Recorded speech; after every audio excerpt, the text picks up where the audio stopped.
message to the nation and Modi ji. Half of the country is sleeping, just like Jyoti Begum, not interested. దేశభక్తి సగానికి సగం మంది లేదని చెప్పొచ్చు. Only Rama భక్తులు అయితే సరిపోదు.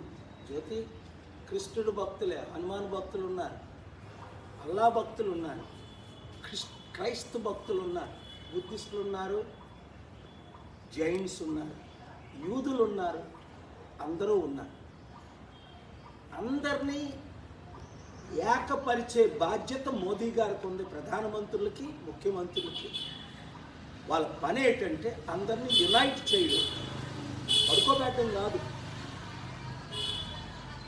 దేశంలో ఏం జరుగుతుంది మీకు తెలుసా ప్రజలారా?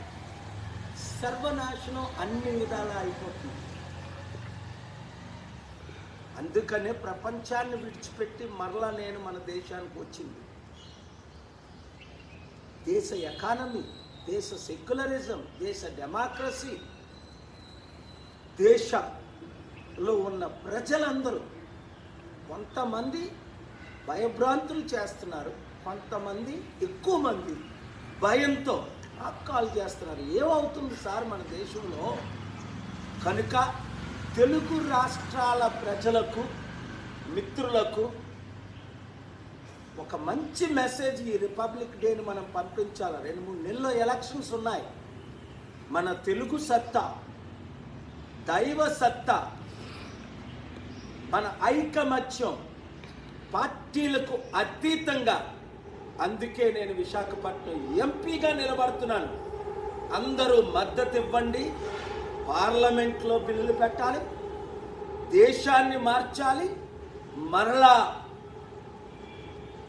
బ్రిటిష్తో యుద్ధం చేసి ఏ విధంగా స్వాతంత్రాన్ని మనం సంపాదించుకున్నామో, అందరికీ స్వాతంత్రం వచ్చినంత వరకు, అంబేద్కర్ ఆశయాలు నెరవేర్చినంత వరకు గాంధీ శాంతి మార్గంలో మనం నడవాలి. లేవండి, నిద్రలో నుండి లేవండి, దేశాన్ని రాష్ట్రాన్ని రక్షించండి, నాతో చేతులు కలపండి. Thank you very much.